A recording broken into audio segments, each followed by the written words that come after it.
Gonna play some more Heavy Rain. I'm trying to get through this game as fast as possible, so um I don't know. I don't know how long the game is, but I know that David Cage games or any story game can really get long if you don't like purposely run through it. Oh, let me get chat. Sorry. I can't see if anyone's talking. Okay. Come on. Where's my chat? All right, hold on guys. I'm still pulling up chat. There it is. Okay, now I have chat. Okay, yeah. Sorry if I missed any messages. Hold on. But yeah. Yeah, so far though I gotta say I like Heavy Rain. There's a lot of ups and downs when it comes to this game. It's so inconsistently good and so inconsistently bad at the same time. It'll just fluctuate from sucking or being really shitty to being like having really good moments. Yeah, it has good moments. That's what the game is. It kind of sucks overall, but it definitely has good moments. I will not deny that. Hold on, I gotta get my volume mixing. Okay.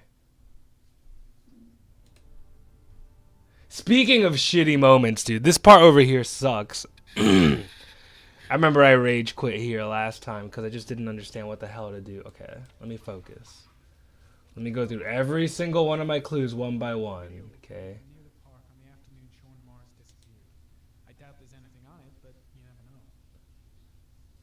Yeah. I don't know. This part of the game wore out its welcome very early. This part of the game was good the first time he did it, but this is the second time we're doing it, and it's not novel anymore. It doesn't feel new anymore. It really just feels kind of monotonous to do. Um, Maybe I should pay attention to the story. Maybe it's supposed to be a story thing.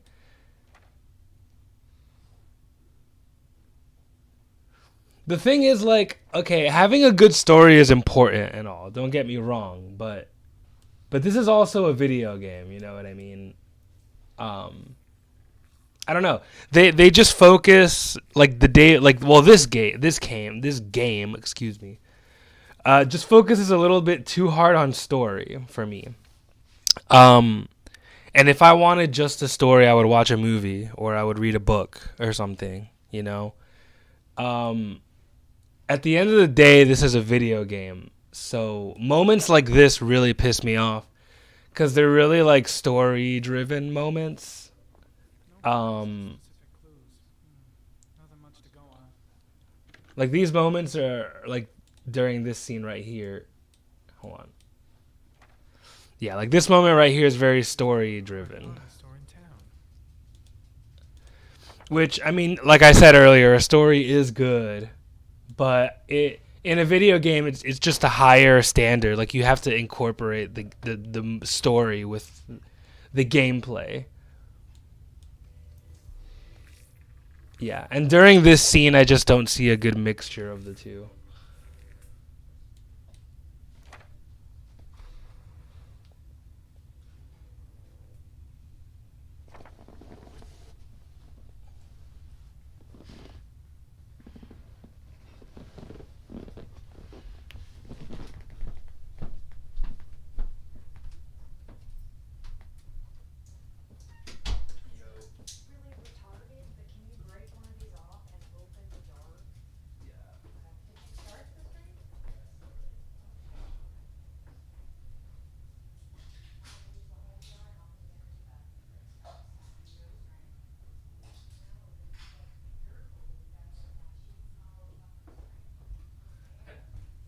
Thanks.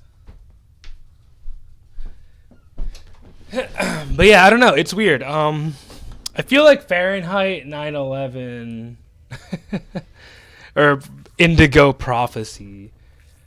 Um, it had more gameplay elements. I don't recall there being a moment where it's just nothing but story, besides the cutscenes, obviously. But I don't know. I feel like Fahrenheit Prophecy didn't take itself so seriously versus this game that kind of it is more serious.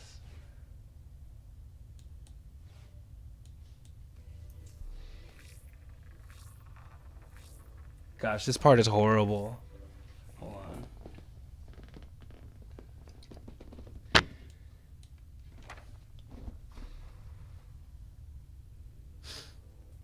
Or I don't know. I'm stuck. Like, I'm literally stuck on this part.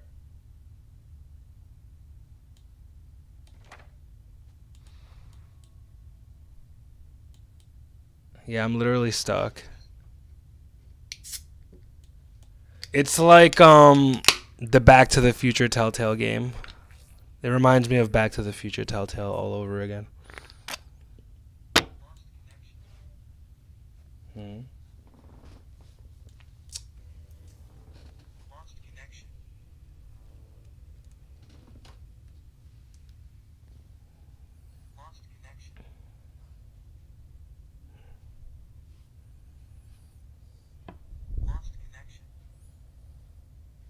Um.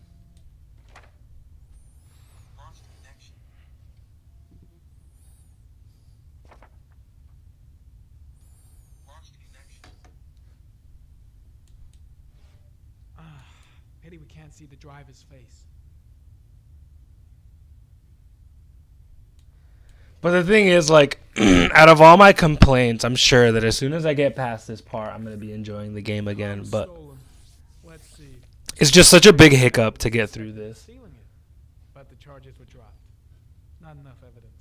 Maybe I should pay more attention to the story, I guess. Maybe the problem is that I'm retarded.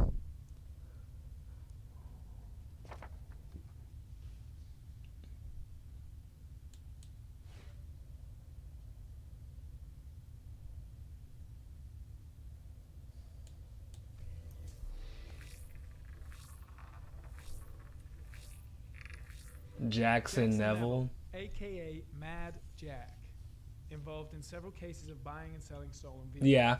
The difference between this game and Fahrenheit Prophecy is that Fahrenheit Prophecy had moments of levity and comedy where it was just trying to make you laugh, like just some silly moments, like the basketball scene. Oh, did I make it through? Hell yeah, dude. Whew. Finally, dude. Yeah, Heavy Rain doesn't really have those moments where it's kind of just lighthearted and silly, you know? All right. I'm back into my shitty office, yeah. Right, because, like, the first time that scene happened, it was cool because it was like... The first time that scene happened was cool because you're here in your shitty office, you're like, wow, my office sucks. But then you put on the glasses, your virtual reality glasses, and you can turn your shitty office into like a pretty sweet office, right? So I like that part. I like that.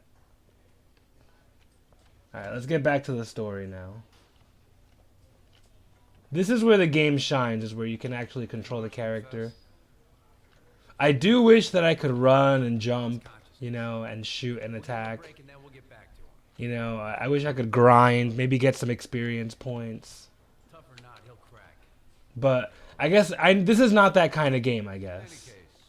I guess this is just not that kind of game. You've done a fine job. I've called a press conference. Going to kick off in 1 hour. I expect it to be quite an event. Don't you want to wait until we actually got his confession? No point. We've got him dead to rights. That's all the press wants to know. He doesn't like hot coffee. Ethan Morris is innocent. He truly believes that he alone can save Sean. What if he's right? I'll play those odds. I've got to get him out of here.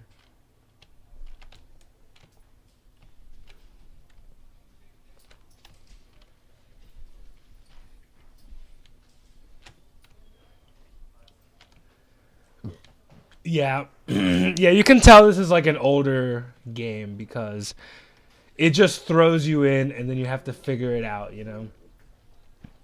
One of the cool things about games nowadays, and like I hate modern gaming. I really don't like modern gaming. But one cool thing, I mean, except with the rare exception, right? There's always an exception. But okay, one of the things that I like about modern games is that they tell you where you're supposed to go, right? There'll be like a little marker that's like, go here, you know?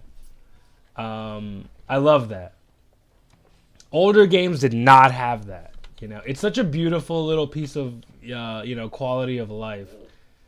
You don't think about it, right? You don't think about it because it's just a little marker that says, hey, go here. That's all it is.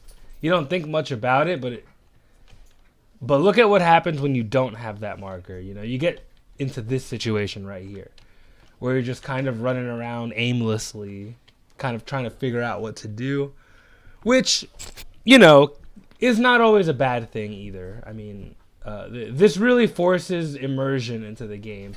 It makes you have to run and figure out what you're doing. It makes you explore the environments more when you don't know where you're going. So I understand why, even as a design element, you would not tell the player explicitly where to go. But I don't know. I think it's good. I think like in Genshin, for example, like when you have a quest, right? Or when you have a story moment, when there's a cutscene coming up, it'll tell you where to go. It'll tell you, hey, go here. You look at the map, right? Like in Grand Theft Auto. You guys have played Grand Theft Auto. So when you play Grand Theft Auto, it says, go here for the next mission, right? I don't know. I prefer that than to this game where it does not tell you where to go and you got to kind of just figure it out yourself. But I get why they did it. It's because they want you to explore the environment. They want you to look around and explore. Matt, what's good, bro? Welcome to the stream, Matt RVG. Hope you're having a great day. Yeah, man, how's your week been? How's everything going, dude? How's life, bro? How's life? Is Zeka there? Yeah, she's making meat sauce and pasta, dude. So should be pretty good. Where the hell is Ethan? But yeah, she's here. She's hanging out. Codename, what's good, dude? Good to see you. Codename, Matt. Happy to see you guys. Thanks for stopping by. Yeah, Zeka's here. She'll be here in a little bit. She's just making food.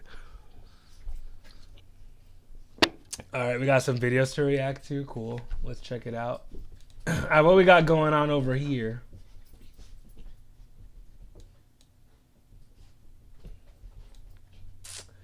Hey, what do we got going on over here? Yo, what part of New York are you from, Codename? One of my buddies is from New York also, so I'm curious. Is that Ethan? I gotta go save Ethan. Yeah. Codename, which game do you like better? Heavy Rain or Fahrenheit Indigo Prophecy? Which game do you believe to be the better game, by the way? So far, I'm actually liking Indigo Prophecy more, to be honest with you. Alright, what do we got going on in this? What is this? The Slithery D. Oh god, this is gonna be so bad. The Slithery D. He came. Oh, you were born in New York City. I thought you lived in upstate. I guess I don't want to dox you. Yeah, you don't have to answer that question on stream. You can just tell me later. The others, but he didn't eat me. The Slithery D. He came out of the sea. He ate all the others, but he didn't eat. Oh shit. That's awesome, dude. I have a Slithery D also. I gave it to DJ. I gave DJ, or Clover. I gave Clover a Slithery D, if you know what I mean. Has he confessed? Not yet. I see. Damn, they beat his ass, dude. Leave us alone. Lieutenant Blake said to... What do you think of the notion that there are only 4 real states? Texas, New York, California, and Florida. I think that's very accurate. I mean, let's think about the other states. Okay, Rhode Island, we can immediately just forget Rhode Island even exists, okay? Rhode Island is only there so that we have a clean 50, right? Let's go through each of the states real quick and see if they're legitimate or not. Okay, Rhode Island is not legitimate. Okay, New Jersey, not legitimate. All right, so right off the bat, we can get rid of New Jersey and Rhode Island. What else is in that area? New Hampshire and Vermont. If they were one state, it would be better. But there's pretty much not shit going on in any of those states. The only thing those states ever made was Bernie Sanders. Maine is a big state, but there's literally nothing happening in Maine. It's basically Canada. It's pretty much Canada. It's not even America. So yeah, we can get rid of Vermont, New Hampshire, Maine, Rhode Island. Okay, but what about Massachusetts? What about Boston? What about Philadelphia? What about Boston and Philly? That's my question. Those are actual legitimate cities, but do they legitimize their states? I don't know. Because the thing is, right, the thing about Texas is that there's a lot of good cities, right? Houston, Austin. There's a lot of good cities, not just one. So the problem with Massachusetts, it's the only thing they have is Boston. That's it.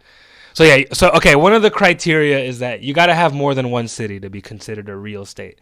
So not Massachusetts, not Delaware, because they only have one good city. It's only Philly, it's only Boston in those cities. That's it. Or in those states. That's it. You know, think about all these other places. Think about New York. Think about Florida, right? Even in Florida, you know, there's a lot of good places. You know, Cocoa Beach, Miami, you know, Orlando. You have to have more than one. You have to have at least 3 good cities, you know. And in New York City alone, you have Manhattan, Bronx, you know, Queens. Like, you have so many places in New York. So New York counts. I think it's a good point. The only 4 real states are Texas, New York, Cali, and Florida. I can't think of any other state that has a lot of good cities in it. New Mexico, all it has is Albuquerque and Santa Fe, but there's not shit going on there. You know what? I will agree with that. I'm gonna find a way to get you out of here, Ethan. Stay put. I'll be back. Nah, they're best friends. Detroit too, even though I grew to hate it due to its subliminal messaging. There's subliminal messaging in Detroit? What do you mean? What happened? What is it? What do you mean subliminal messaging? In terms of music, I would say Fahrenheit is better. In terms of choices and endings, I would say Heavy Rain. Okay. Yeah, I mean, right. Definitely each game has its own thing that's good, right? Not one game is better at everything. There's definitely things that I would say are better about Heavy Rain. There's a lot of things that I like about Heavy Rain. I just like Fahrenheit better so far because it was so playful and lighthearted. And it had like funny moments that you would just hang out and like funny stuff would happen. Oh yeah, what happened? I didn't get to watch your other playthroughs since I had work. Oh, that's cool, man. No, I get it, bro. That's good. I'm glad that you had some work, bro. Take a break. I'll keep an eye on it. You sure? Actually, I was busting for a piss. If you need to adjust his handcuffs, the keys are on my desk. The keys are on the desk?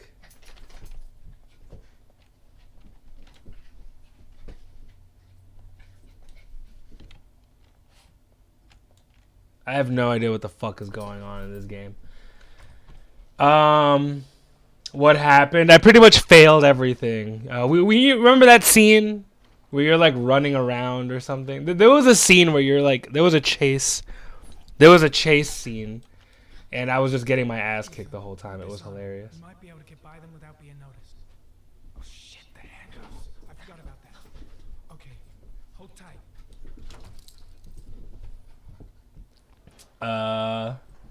Fahrenheit holds such a special place in my heart, though it could have been pretty novel and revolutionary, but it sucked. What saved it from being totally shit was Angelo Baldattini's soundtrack. Yeah, the music was good, I'm not gonna lie.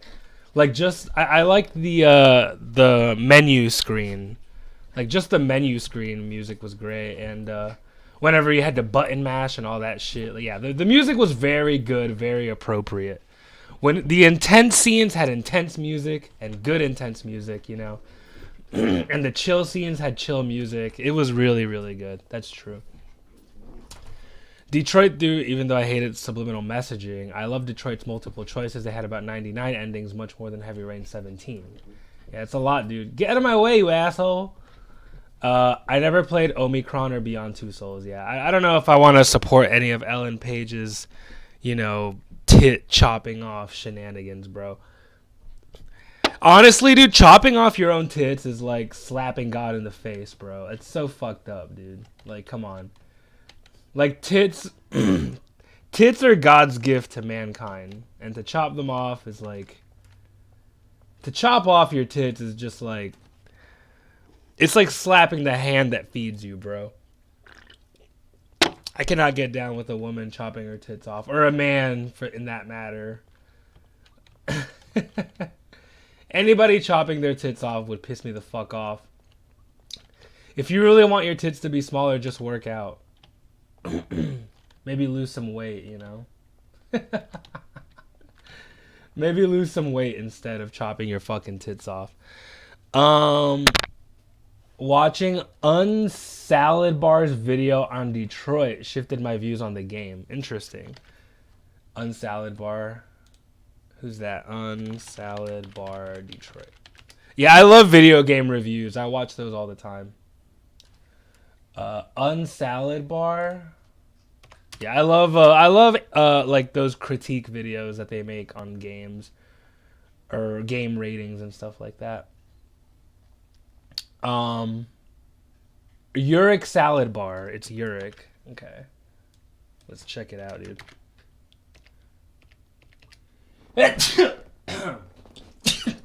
Oh, excuse me. It's bad. Oh gosh.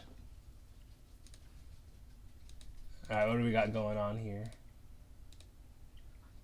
Hank's My hope someday is that there is a crossover, somebody who's actually trained dramatically and trained theatrically, and maybe with story writing and storytelling and staging and performance, will actually be in charge of one of these games, right? And it won't just be all driven. That's so true. I mean, it does come off as very amateur, right? So, like this kind of game, right, Detroit or Heavy Rain, comes off as very dramatic, very high art, right? It wants to be There Will Be Blood. It wants to be a Scorsese movie. It wants to be a Steven Spielberg movie, right? This game, and I appreciate the ambition, okay? Very ambitious, okay? But the reason Shakespeare is Shakespeare, or not, yeah, the reason Shakespeare is Shakespeare, the reason, what's his name? The Jewish guy who made Indiana Jones. What's the name of that Jewish guy who made Indiana Jones? Not Shakespeare. Anyway, the reason, you know, Scorsese is Scorsese, let's say, is because they're actually good and they're like naturally talented on top of being trained, right? So this guy's saying that, you know, these video game directors and actors are very amateur usually. And that's the thing that I hate. That's the thing one thing that pisses me off about video games is they use video games as an excuse for amateur writing and amateur acting. Because it's like, oh, it's just a game. It's just a video game. It's like, okay, yeah, sure, it's just a video game. Okay, whatever. Oh, it's for kids or whatever. All right, whatever. But if you're trying to make a serious game like this one, then you have to actually have good actors and have good writers.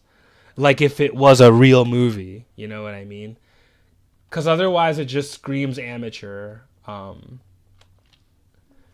And yeah, I think I agree with that. You know, if you want to make a game that's this fucking serious, you know, you need, is gravitas the word I'm looking for?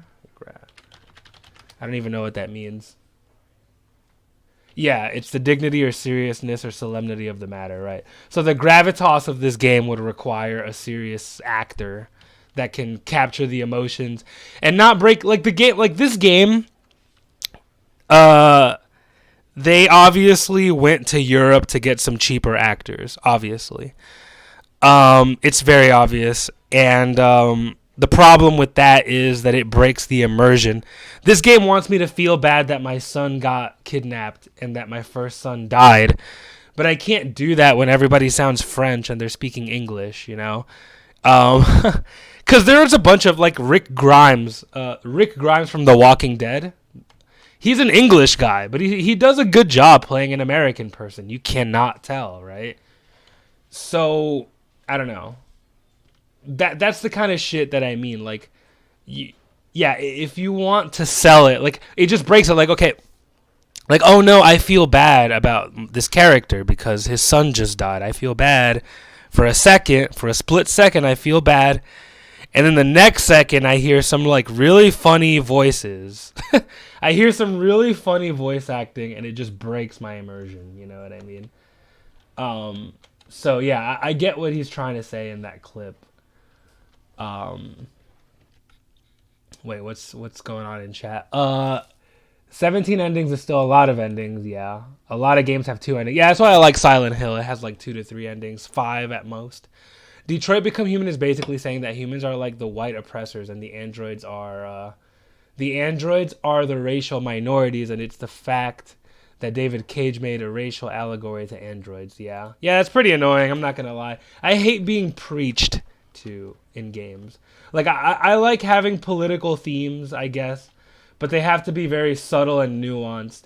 And if it comes off as preachy, I'm gonna get pissed off. I'm gonna get pissed.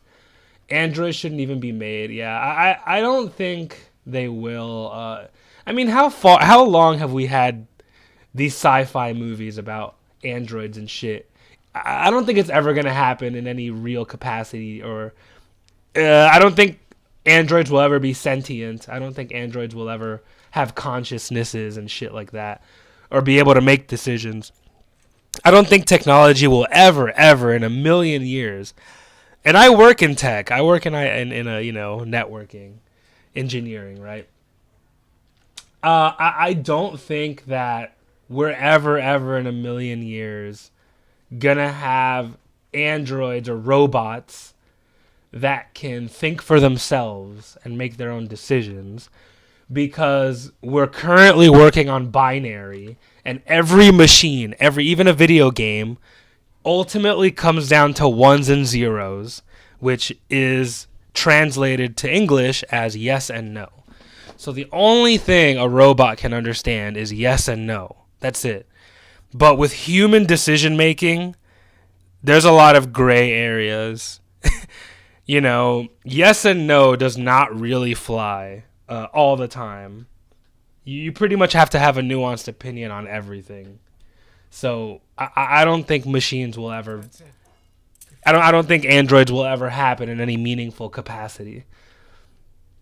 You make AI to be smart enough to unite and start a revolution like an iRobot, and more superior than you, who created you, you deserve to be arrested and punished. I mean, yeah, okay, that's a good take too. That's a different take than I was going, but I respect that opinion as well. It's pretty stupid to build something like that. Don't even think. Just walk. I don't know what to say. Just say you're gonna save your son. See, I like that. See, this scene has good moments. Like, this game has good moments for sure. Like when the main characters are interacting with each other. One of the good things about this game is that it builds up the moments between the characters very well. Fahrenheit did this as well. Indigo Prophecy did this, where the best moments of the game were with the villain, whenever the villain shows up, right? Or when the main characters meet each other, because they're all doing different things. So that is one of the good things I like about this game, is every character feels different, There's other games like Sonic the Hedgehog or Super Mario where all the characters pretty much feel the fucking same, with the exception of Yoshi, I guess, is a little bit different. But Everybody's the same, like Mario and Luigi, literally the same person, just red and green. Wario, literally the same person, just yellow. Waluigi, literally the same person, just purple, right? In Sonic the Hedgehog, it's like, they can all do the same fucking powers. Sonic, Tails, Knuckles, they're the same thing, just different colors. So one of the things I appreciate about this game is that every character feels very different, you know? Like, Ethan over here is hooking up with Homegirl over here. The Irish guy is hanging out doing his police work. The investigator is getting his ass kicked, getting into the serious scoops. Everybody feels very different. So that's one of the things that I appreciate about this game. The things that almost... Wait, what's this? The thing is that almost everyone who played Detroit are going to be encouraged to save the lives of the androids they play as. Yeah. That's true. Even though those androids can never be alive or human, right? Yeah, actually it's kind of fucked up to equate black people to androids because you're saying that black people aren't human. It's just kind of fucked up. If you really, really think about the deep implications of that. So it certainly fails on the allegorical level. Oh, God. And they subconsciously know that revolting against the humans in the game is the same as revolting against racism, especially when it's done in a way akin to BLM and people like Jesse Williams. I don't even know who that is. That means there's some part of me that knows where Sean is. What do you mean they do BLM stuff? Do they like throw bricks through windows and shit? Why can't you tell that to the police? Are they like throwing bricks through windows? Oh, Jesse, that was the he was the actor, right? He played the android in Yeah, I know him. I know Jesse Williams. He played the actor. He was the actor who played the robot. He played the robot in Android in Detroit. But yeah, what do you mean they were doing BLM stuff in Detroit? Were they throwing bricks through windows? Were they burning down Targets and shit? Were they burning down Target? I have a question about Christianity. Sure, bro. Yeah, shoot, dude. I'm all ears, my guy. The European actors are immersion breaking, but Cage didn't take the extra time to train Brits and French to become as genuine as Americans. That's a very good point. You do have to train your actors for the specific role. That's true. I hear famous directors do that all the time. Spielberg, that's his name. So Spielberg, I'm pretty sure I've heard an interview with him saying he looked the part, so I casted him because he looked exactly like I want. But his acting sucked, so we had to train him up, to the part. We had to train him up, right? So if you like the actor, if you like him, you want to work with him, but he's breaking immersion, then you have to train him. I 100% agree. That's what a good director does, or a good staff overall. That's what a good director does, to be honest with you. And that's the difference between David Cage. One of the differences between David Cage and Steven Spielberg is that, real directors will train their actors. Plus, in Detroit, and the anti-Android sentiment is completely justified. There's 37% unemployment rate thanks to androids, and there are more and more androids deviating from their basic programs. Yeah. That I'm sure is an allegory to Mexicans moving into the country and taking people's jobs. So I guess they combined black people with brown people into androids, which is also extremely racist, saying that all minorities are the same. It's just so, all of this BLM shit is so, one-dimensional. It's so, racism bad, right? Sure, yes, racism is bad, right? Okay, cool. We're all on board. We're all on board with that, all right? Cool. The question is, after that, what do we do about racism? And the responses to the question are so fucking stupid on the left, right? For a conservative, the answer is just get a good job, make money, support your family, period. You know? For the leftist, it's, oh, we have to break down the patriarchy. Oh, there's societal structures in place that are invisible that we don't even know about that we have to stop. Like all this bullshit. We have to burn down Target. We have to burn down Target to stop racism. The fuck, dude? We have to loot stores and destroy black-owned businesses to save black people. Like, what the fuck, dude? Yeah, you can choose to be violent and you can raise your fist chanting equal rights. Oh, that's so fucking lame. Yeah, I would hate that. Who were Jesus' grandparents, as in his mom's parents? What a great question, dude. It was Joaquin and Saint Anna. So Mary's parents. That was Saint Anna and Joaquin, I'm pretty sure. Yeah. So Mary's mother was also a saint. Saint Anne and Saint Joaquin.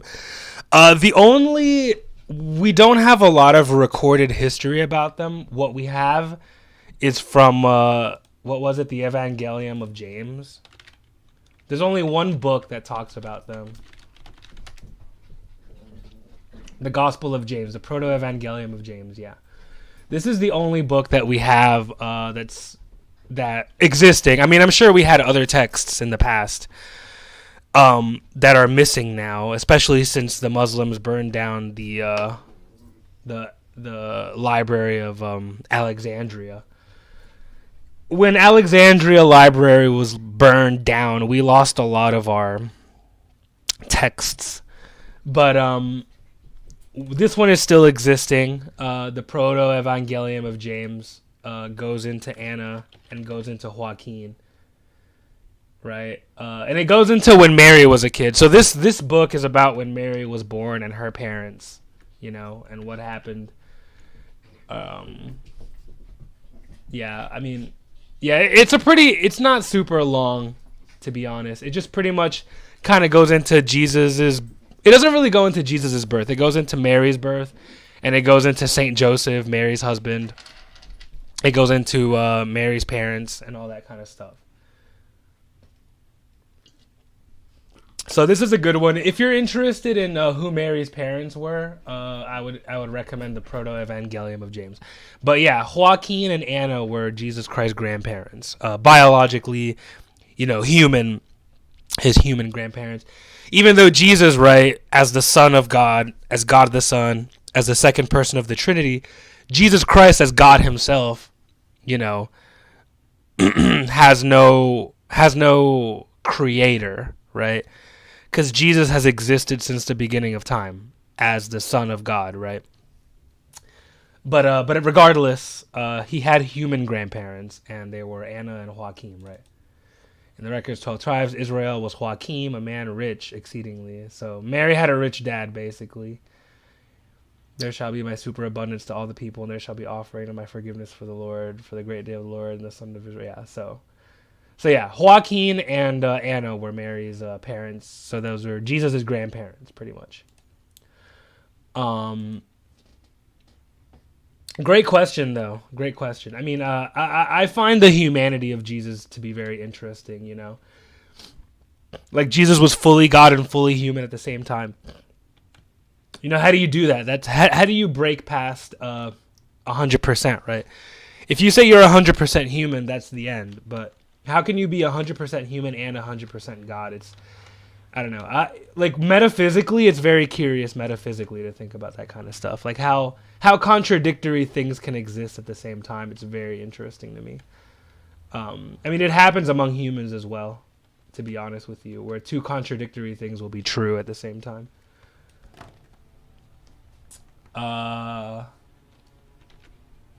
Wait, hold on. Sorry, I missed some of chat.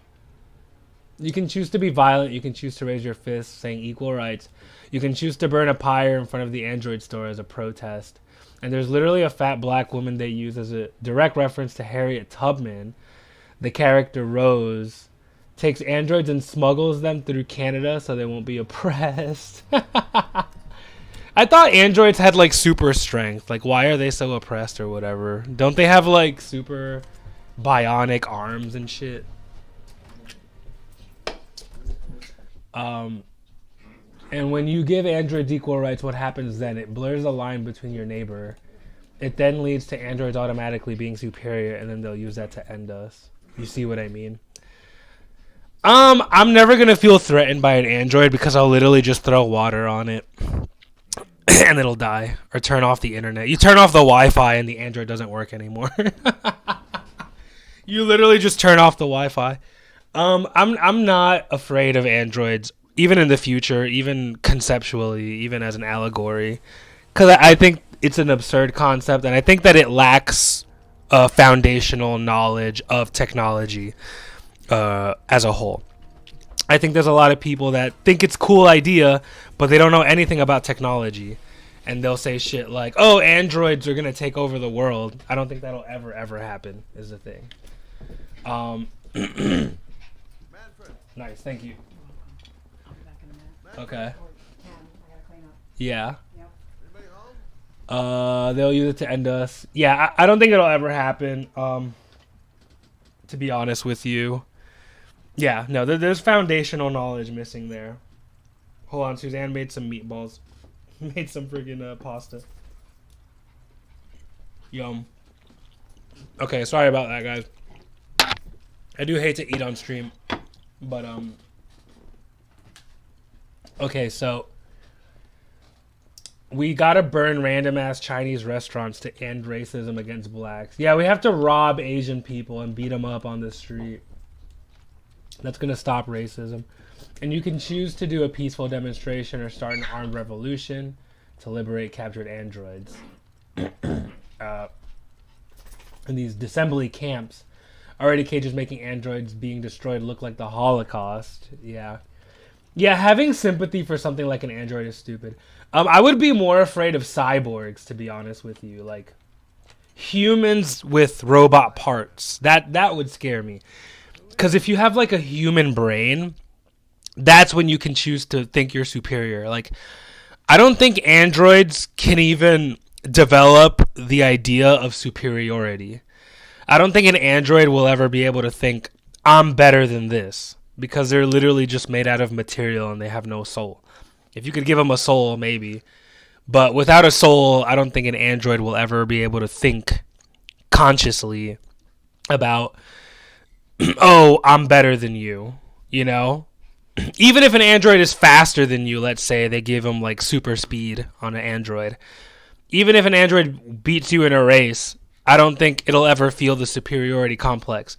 Like the fact that they won, you can register as a yes, right? Like, yes, I won the race. Yes, I'm faster than this person. But then to feel scorn, right? To feel scorn against somebody for being inferior to you, I don't think that will ever happen with androids. So I don't. Even if we did make advanced androids, I don't ever think they'd be able to take over. Cyborgs, on the other hand, like humans with robot parts, that shit would be pretty fucked up. Because a cyborg could feel scorn, or could feel, you know, that complex of like, oh, fuck this guy, I don't like this guy, right? I don't think an android could ever think that. About 10 years, I guess. Lol, pour some dihydrogen monoxide. You literally just pour some water on it. Enjoy the process. Thank you, man.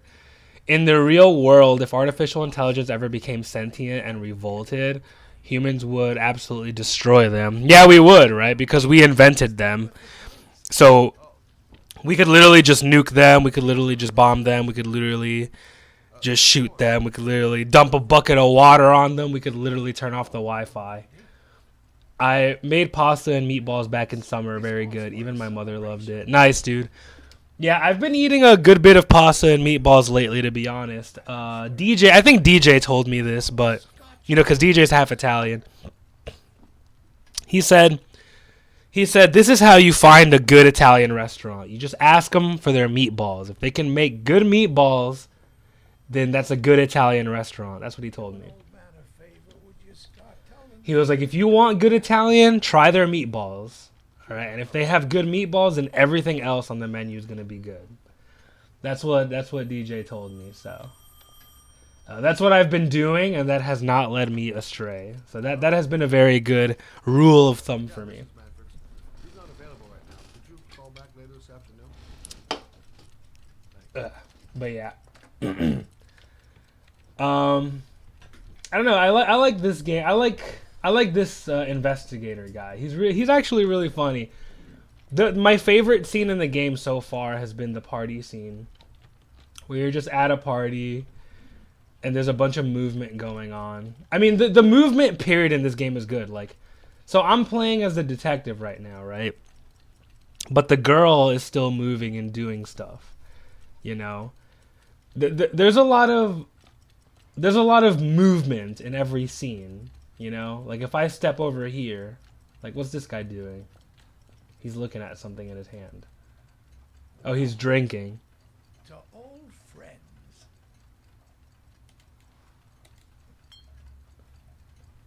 Right, so this guy over here is drinking. The girl's looking for evidence or whatever. I'd like you to have a look at an envelope. I like the movement in this, for sure. Typewriter that was used to type. That's a theatrical thing, right? That's what the other guy was talking about. How he wishes more of these guys were more theatrically trained. Could you pass me the One of the important things in theater versus movies, or I mean, it translates to movies. A lot of theater translates to movies, but one of the important elements about theater is movement. Where you have your main character talking to whoever he's talking to, right? You have two main characters talking to each other, okay? But what's everybody else in the background doing, right? They have to have movement. They have to be doing something. They can't just be standing around. Yeah. So movement is pretty important, I would say, in a scene. And I think David Cage's games, they do that really well when it comes to movement in a scene. Oh yeah, Gordy Kramer in that party chapter was obviously played by a French actor. Gordy Kramer. I have to go. Wait, we're over here. Cool. What's up, Ann Funny? Welcome to the stream, bro. Good to see you, my guy. How are you doing? Hope you had a good week. What do you think about the fact that quiet guys who are ugly are seen as weird and creepy, but if introverted guy is good looking, he's seen as mysterious? Okay. What a really good question. Holy fuck. There's a few things that I want to point out here, okay? Let's go for paint. Okay. There's a few things I want to point out here. If you want to be mysterious, just don't say anything, don't talk. Just smile, okay? Mysterious, right? So, if you want to be a mysterious person, right? If you want to be looked at as mysterious, literally just like you said, you do have to look good, right? Oops. This is a really good question. We're going to make a little diagram here, right? Mysterious, okay? You have to be quiet, okay, and look good. I think that's accurate. I think you're right. Creepy, right? Okay. Ugly, right, is what you're saying. But I also think that creepy people are both of the opposites. Loud, you know? Creepy people talk a lot. They'll throw in a random comment that fails, right? So here's the difference between a mysterious and a creepy guy, okay? It's that the mysterious guy literally says nothing but, yeah, haha, okay. You know, this is all he says. This is all the mysterious guy ever says, right? And when somebody asks him, oh, where are you from? What do you do? He keeps it very short. Like, oh, I'm from Boston. You know, how are you? And they change the subject and talk about the other person, okay?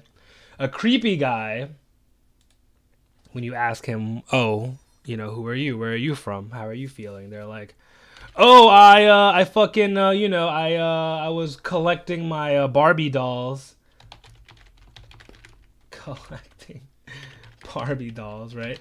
Which is cool if you do that, don't get me wrong. Or let's do something more relatable. Okay. If I was creepy, I would do something like this. Oh, I was watching the new anime movie about blah blah blah blah blah blah blah blah blah. Okay. First of all, if you're meeting new people, they're not always going to share your interests. Anime is a very specific and niche interest, right? Even when it comes to talking about like TV shows and shit. You might not watch the same shows, right? So, if you go into it like, "Oh, yeah, you watch Squid Game?" "Yeah, yeah." And they're like, "No, I never saw Squid Game," right? And then you're just like, "Oh, yeah, I love the part in Squid Game where the guy was doing this or doing that." Even though the other person didn't watch it, that's when they think you're creepy. Creepiness is when they cannot relate to you, right? But so once you start talking and talking and talking like this, you're already fucked, okay? So don't go into it unless you know somebody, unless you really know somebody, you've met them, you know them for months, okay? If you've known this person for months, go ahead and tell them about anime or whatever. If you're just brand new meeting somebody for the first time and you want to be cool and mysterious, you just ask them about themselves. Ask them. Wait, don't talk about yourself, right? You basically don't talk about yourself, okay? You don't share anything about yourself. That's how you become mysterious, okay? Creepy people are desperate for attention. And the moment somebody talks to them and says, "Hey, how's it going?" a creepy person's like, "Oh my god, you're actually talking to me. Wow, can we talk about my favorite thing? My favorite thing is, you know, autistically anime. Can I mean, and personally, you know, me as Sorlato and as Dirk, I love anime, right?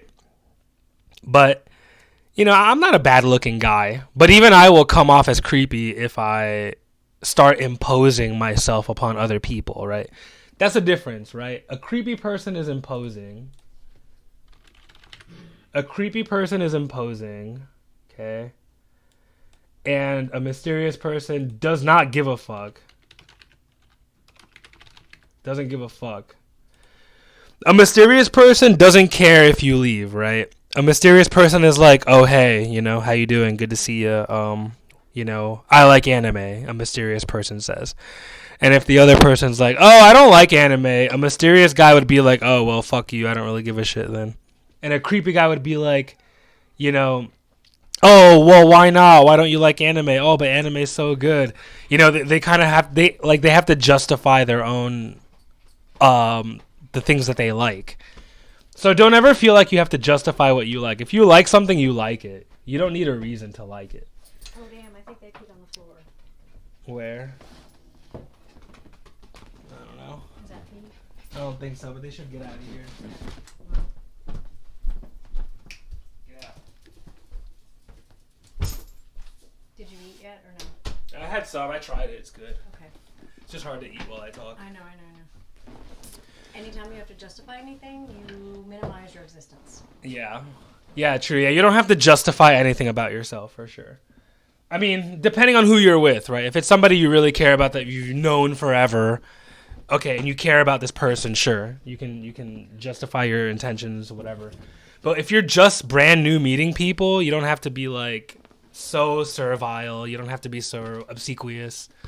You don't have to be so psychophantic.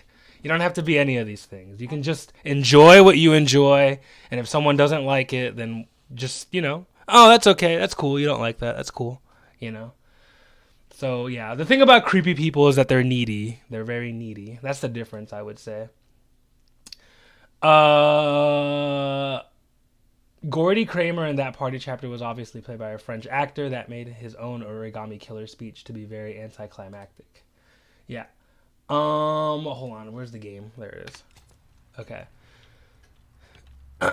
Skip to 1 hour and 16 minutes and watch until the end. Okay. Yeah, it works. What do I have here? I have a magnifying glass. All right. So capitalize on it. Yeah, I don't even know what I'm supposed to do with this. This is why I try my damnedest to be humble, yeah. I mean, yeah, okay, but I get what you're saying, and funny that you wanted to like. What's the difference between a mysterious person and a creepy person? What do you think about the fact that quiet guys who are ugly are seen as weird and creepy? Okay. And there's another thing about this. There's another factor to this that I want to talk about too. When you say ugly, right? I don't buy that. I don't think anybody has to be ugly. You might be born with some undesirable features. I'm not even going to say undesirable. Well, I mean, there's truth to that. Like, even if someone's born ugly, right? You can still work out. You can still take a shower. You can still do a lot of stuff. You can still do your hair, right? How do you do your hair? How do you stylize yourself? What do you wear? What are your clothing? What is your style, right? Even if you were born the ugliest fucking person in the world, let's say you're fucking ugly, for real. Let's say you're really, really ugly, okay?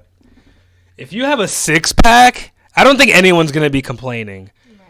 And and if you, like, take a shower and you look good, you look fresh, you smell good, because don't forget pheromones are a very important thing when people talk to you and hang out with you. That's true. So make sure you smell good. Put some cologne on even. Take a shower, put some cologne on. Make sure you're clean and don't have BO. Yeah, no BO. Or pubic odor. Yeah. Smell good. It's not just you're ugly, period, the end. That's not it. It's how do you dress? How do you smell? And, how fit are you? Like, there's a lot of factors. It's not just you're ugly, the end, period. So as far as ugly goes, what do I want to add to this? I want to add shower, workout. What else did I say? Eat properly. Right, diet. Mental health. Yeah, right. Take care of your mental health. Shower, work. I'm talking about physical, though. Okay. So shower, you smell good, you work out, you look good, diet, right? Style, clothing, right? Put on some nice clothes. Buy some nice shoes, man. Some kicks that you like that make you feel good. Yeah, buy some awesome shoes. Buy some really nice shoes. Get a nice shirt. Like, what do you wear? Style. Hair. Mm-hmm. How's your hair look, right? Do you have a beard? Do you go clean shaven? Does your beard look good? Do you take care of your beard? All these things. You can't just say you're ugly, period, the end. Okay. You might be born ugly, I guess, but there's a lot that you can do to mitigate that. So, yeah. So, okay, there's another factor. Charisma also plays a factor. Yeah, your confidence level, for sure. Yep. But, yeah, charisma, I think, is different from confidence. Charisma is like, if you're funny, right? If you tell a joke, or if you smile, you know what? Yeah, if you smell good, right? You take care of yourself, you're clean, you work out. You literally don't need a personality. You literally can just be quiet and just smile and laugh at people's jokes. Mm-hmm. Just laugh at people's jokes, because everyone's going to tell a joke at some point, or try to, when you're hanging out. Or go a step further. And listen to people when they're talking. People love to be heard and paid attention to. And if you can, this is Zeka, by the way. I don't know if you know him here. I cooked dinner. I was in the kitchen. Sorry. Mm-hmm. If you can listen to people and hear what they have to say and make them feel heard, no matter what in the hell you're listening to coming out of their mouths, they're going to love you to the moon and back, because most people are insecure and don't feel like anyone gives 4 fucks about what they're saying. So that's why everybody likes to be listened to. Yeah, because it means that they matter to you. And everybody needs to matter to somebody. It is hot as hell in here. I don't know. Yeah, I don't have a fan. I do have a fan right there. You can turn that on. Hit the power button on the top. All right, sorry. That's true, though. Listening to people is a very good way to make friends. And to not sound creepy, right? That's correct. And you don't have to do anything with what they share with you. You just have to listen, smile, and do the head bob. Honestly. True. Personally, what I do is I repeat what they said back to them. And I think that's good, because that makes them feel like you really are listening, heard, and they're validated because of that. Yeah, what I do when it comes to listening is... What I do when it comes to listening, and people respond very well to this, is I just repeat what they said back to them at least at least the part that I find interesting myself, right? So I'm like, oh, you said that. That's pretty interesting. What do you mean by that? Or what happened there? Tell me more about that, right? So if you can repeat things that people say back to them, that's obvious proof that you're listening. And people love that. That's true. You're so right. People love that shit. Confidence is key. Zeka, what are your thoughts on the new generation of psychologists? Well, so give me a point of reference. Yeah, what do you mean? Like who? Do you have a name? Do you have a person? Or do you have a time frame that constitutes the quote-unquote new psychologist? Yeah, like who do you mean? Yeah, time frame. Like you mean like 2000 and after, 2010 and after, 2020? Like how recent are we talking about modern? Give me a point of reference.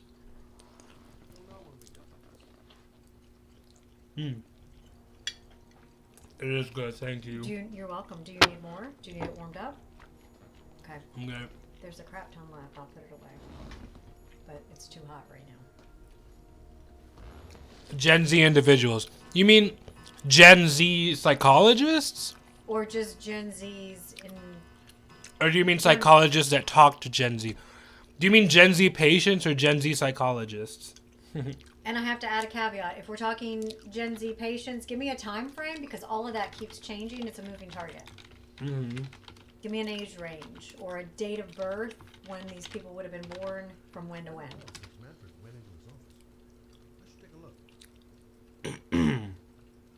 Yeah, like what? Yeah, like what time? Like how old are we talking about? Like what are their ages? Yeah. So I think I'm X. I think I'm Gen X. Yeah, probably. Yep. And then there's a cutoff at the end of the 70s, like early 80s, and that's Gen Y. Yeah. And I'm not sure how long Gen Y goes and when. What's this next one? Millennials. Millennials. I think they're anywhere from 2000 on. Yeah, I'm pretty sure I'm a millennial. When were you born? 1990. Okay. Okay, so maybe that's a little earlier than 2000. 1996 to 2005 and up. And that's what? Gen Z psychologists, right? So what do you think about psychologists that are like 20 years old, like just starting out? So they are in their 20s. And I hate to say this because I was one of those at one point. They're green, they're fresh, they're not burnt out. They don't really have any perspective of the world and clients and what terrible shit they're going to have to listen to or want to listen to from their clients. And it will change them and it will make them incredulous. And if you don't know what that means, it's basically they'll be in disbelief in terms of what they're hearing from their clients. And that is what those conversations are what makes it hard to be a therapist, particularly at that age in your early 20s, because you don't have the frame of reference and your brain honestly is not fully developed growing. The brain fully develops and is completely mature and done growing at the age of 22. So those folks are well-meaning, but they don't have the life experience nor the professional experience to lend what's necessary. And a lot of times, and I was in this predicament too, they're left wondering, shit, what the hell do I do with this person? This is horrible and I really feel awful. And I don't know if that makes sense, and if not, ask questions, please. Oh, fucking hell, this game sucks ass. Which one is this? Is this the rain one? Yeah. What is that one called? Heavy rain. Heavy rain, but there's no rain today. It's raining outside, I'm pretty sure. Really? Yeah, right there. Where's the hot girl who's always going to the toilet? Yeah, she's not here right now. Okay. Cool. Boomers, 1945 to 1964. Gen X, 1965 to 1979. Okay. Millennials, 1980 to 1995. Gen Z, 1996 to 2009. Okay. That's when they were born. Okay. Yep. So cutoff is 2009. So 2009 minus, 23 Yeah. is like teenagers to early 20s. Early maybe? 20s, yeah. Okay.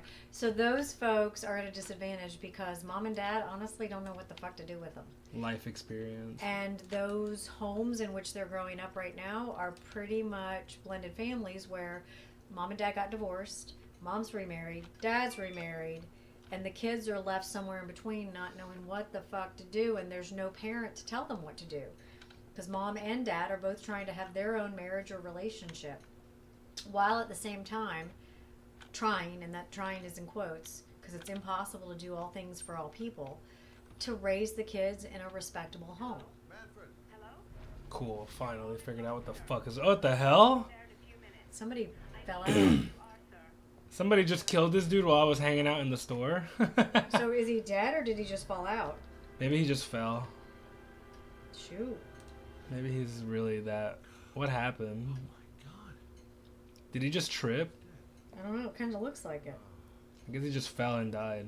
Rip.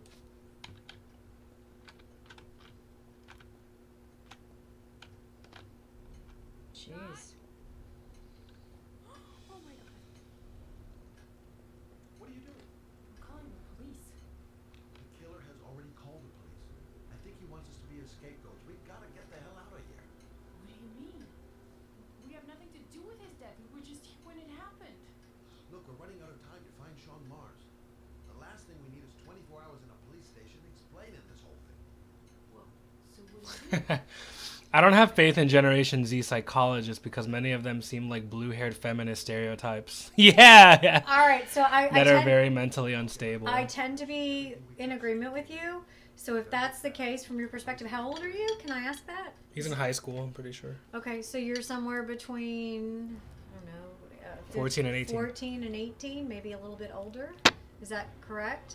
And if that's the case, and you don't have faith in them, which for the record I don't either, who/what age group demographic would you have faith in, given where your beliefs lie?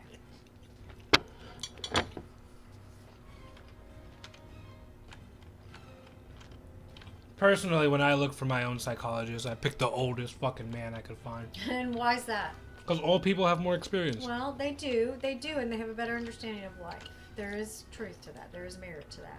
Yeah. However, the reason I went into the field is because I had all old therapists growing up, and all of them were worth shit. So just because they are of a certain age or demographic doesn't mean that they know what the fuck they're doing. I'm 15. Okay. I remember being that age. It sucks. It's hard. It's really hard. Most of them are blue-haired feminists that are very mentally unstable themselves, rely too much on their own emotion and bias, right? Yeah, there's truth to that. So let me ask this. Do you need/want to speak to somebody who is not a blue-haired feminist? And can I help you find the person that might be a better match for you? Would you be open to that? And I'm not talking about me. I'm talking about helping you find what you need. Yeah, would you be open to finding a better psychologist or therapist? But, yeah, I mean, I agree, you know? Like, all the psychologists nowadays are like, yeah, chop your dick off. Right. Yeah, you're trans. You're definitely trans. Right. You're fucking trans. Chop your dick off right now. It's enablement, basically. You better hurry up and chop your dick off. Why? What's going to happen if you don't? I won't validate my own fucking bullshit beliefs. That's right. I need you to chop your dick off for me. Oh my god. Yeah, I mean, you know, I saw that Matt Walsh documentary, What is a Woman, right? Mm-hmm. And it's crazy how even physicians and doctors are like that nowadays. Like the doctors that would chop your dick off for trans surgery. Yep. They're all blue-haired feminists. Yep. And they're like, yeah, you should chop your dick off. And it's the craziest fucking thing I think I've ever seen, dude. It's wild. That they would, like, allow this shit to happen. I'm not concerned about myself. I'm just concerned about what they might do to society. No, Okay. I mean, that's a valid concern. Yeah. Your concern is legitimate. And I have to tell you, I'm aligned with it. I don't know where Sir Lottowin falls in terms of all that.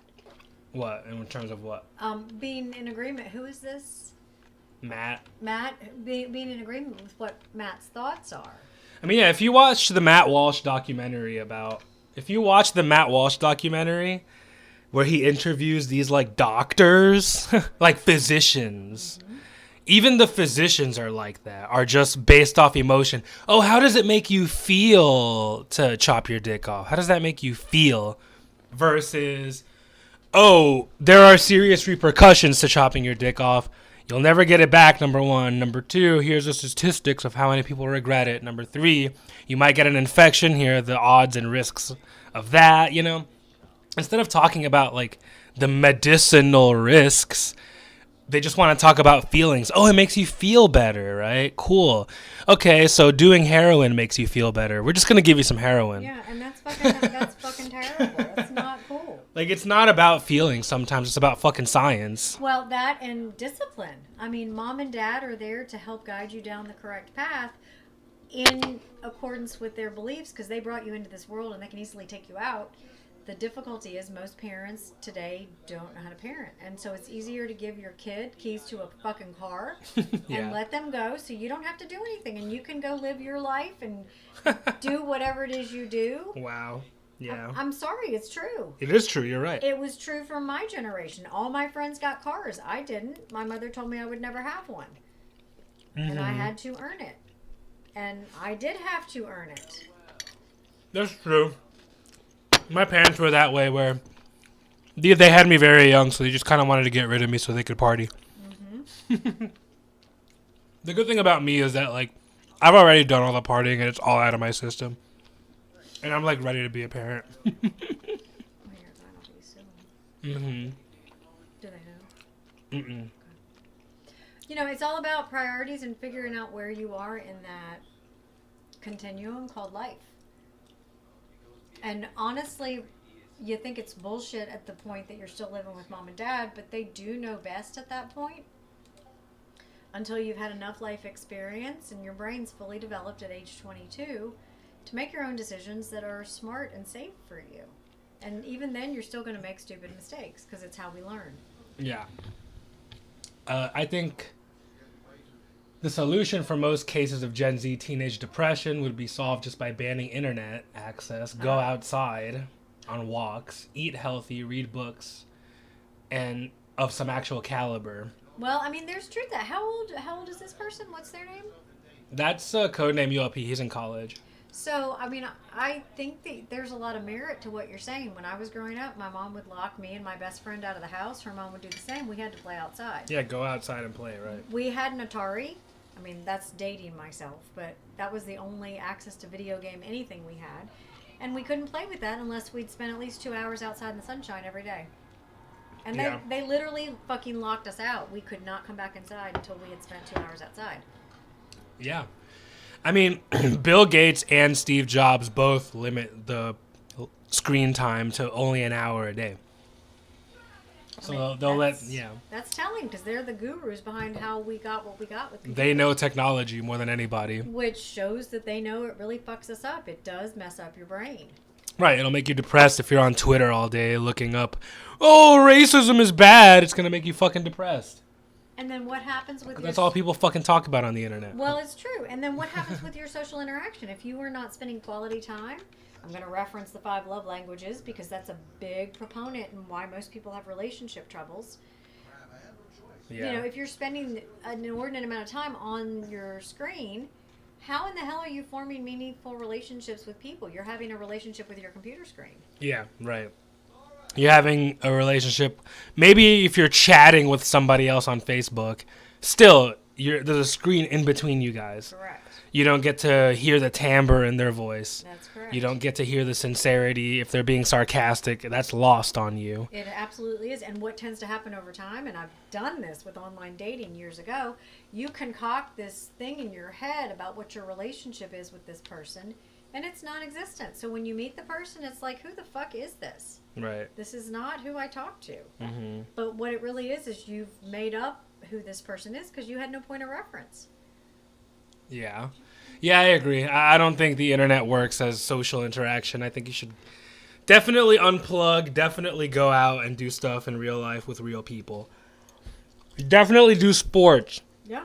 Or something active outside of your home. Get into sports. Sports is good. Anything that increases your endorphins in your brain and causes you to sweat. It's a great way to socialize. And a great way to burn off excess energy and negative emotions. Mm-hmm. What's all this? Instead of being concerned about what some random minority on the internet thinks about you, yeah. Another problem is that parents don't do jack shit. At least my parents actually gave a shit. At least they're actual workers that are disciplined to an extent. Yeah, I hear that. Yeah, I mean, it's like Zeka said, a lot of parents are just like, here's a car, get out so I can hang out. You know, I don't really get that. Why have kids if that's your attitude? Well, agreed. I think a lot of people do have kids to perpetuate the species and to carry on their surname.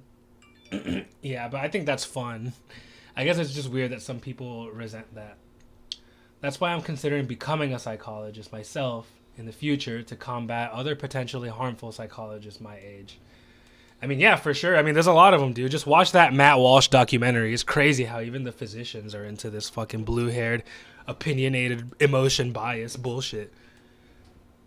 It's really fucking stupid, you know? And it's definitely one of the biggest reasons the whole fucking trans thing has proliferated. That's very true. It's because it's people behaving emotionally versus behaving logically.